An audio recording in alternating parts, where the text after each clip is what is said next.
Alright, it's day 58 sa atong Azola Gapi and Chicken Backyard Farming. So giri format na to itong cam na pod, nawala itong mga files, impas ang bahaw. But anyway, let's proceed na. Okay, so puno na og duckweed sa atong kuan dire nga tab. Dire nangamatay ang atong mga duckweeds pod. I don't know what's the reason behind it, but matay sila, nag-itom-itom. And then here, ang mga Azola na matay. So, basin siguro sa tubig. So, kabalo. Anyway, let's proceed. No, naang duha. Apoy, iro. COVID Junior. So, anyway, diregi ko anak ko ni ganina. Ninga na lang naong niya. Dire, gibutangan na ako ni siya. Nakakuha ko ang Azola, Azola dito sa black na tab kung asa itong mga black po nga gapi. Butang na ako dari. Then itong mga gapis here are still alive and kicking. So 3 na isa ka male o 2 ka female. Pwede lang na para lang mawala ang mga unnecessary objects o mga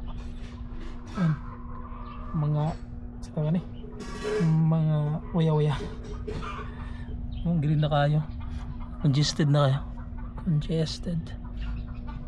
nari ang isa duckweed ang dagan, no? Na nanganak og duckweed nang multiply og duckweed pwede na isa ra ka kanang butang nga Azola dayon nagreproduce siya og duckweed. Is it amazing or amazing di siya? So dire hapit na mabaga na po atong mga Azola o duckweeds. Kapon gibutangan ako ni nahurot na po nila. And itong mga guppies are still alive. Dagko na sila. Same here. Diri mas dako diri oh. Dagko diri ang kuan. Mga guppy duha ka buok.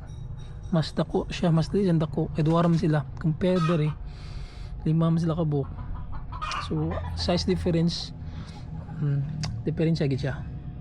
Mas dako gid diri. Kay duha ram sila, mas dagan sila ma food nga makuhaon compare diri.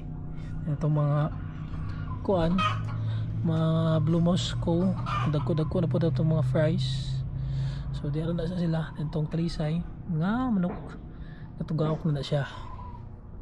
Pwede na pakanon na yun og mga Azola. Pwede na may tan. Na yun, kanigi ko ano ganina kay gip pakaon ako nila. So happy kay sila kay nabahugan na. Diri I noticed nga na mga gagmay nga mga kuan.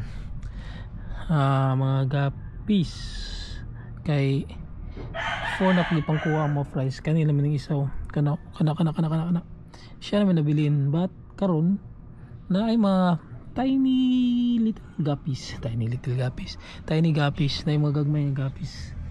So nag-release siya, but inakukuhaon sa dara na sila. Yan itong panda nga mga guppies diri na paghapon pregnant ang mga kuan mga bay. So fully mag-release na pala siya.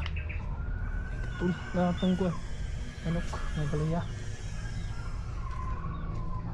diri kinapahanap na ko ni o Azola kay ikaon. So nagkaanam ng katagan-tagan na siya. Dayon sinapunta na sila na isa galuyong ano painit sila kay need sila og warmth naglan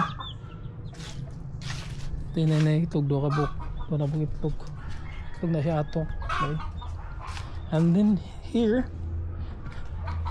wala na ko nabantayan na ang mga gapis nga gagmay dayon kahapon na sobrang og drain nahurot ng tubig na to diri wa gid ako nabantayan.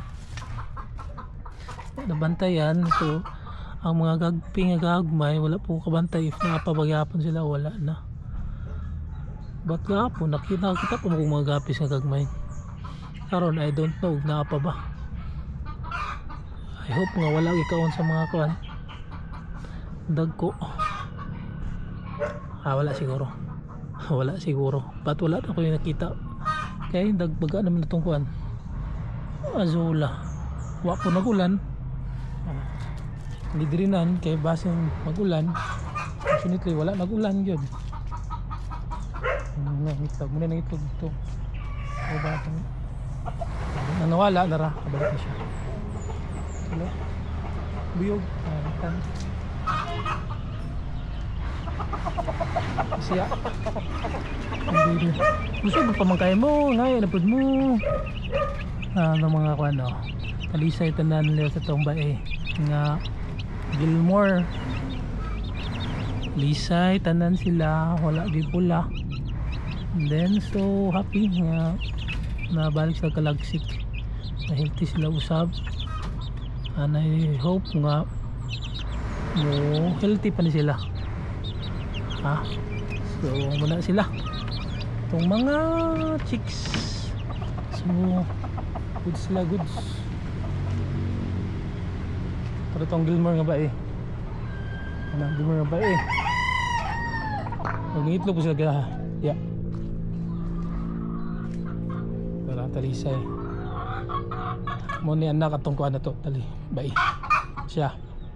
So I think more enough for today's video guys, for day 58 na to. If you have any suggestions you can comment down below, and please do like, subscribe to our channel para updated mo sa akong hobbies, mga magbubuhi og guppies, mag grow og plants nga Azolla, duckweed, and then of course ang atong chicken, atong mga fighting cocks nga makahatag po og lingaw at the same time extra income. Pero kani siya murag higtan sa nako ni kay para nakoy breeder kay pag pangit pa mo kay akong mga breeder. Pero stop pang po breeding kay di pa maapas wa butay kabahog kana na sa sila taman. So next time na po dayon kay wala pa man na coral gyud pa na close napay lubi na delikado kayo. So hinahinay lang sa gyud.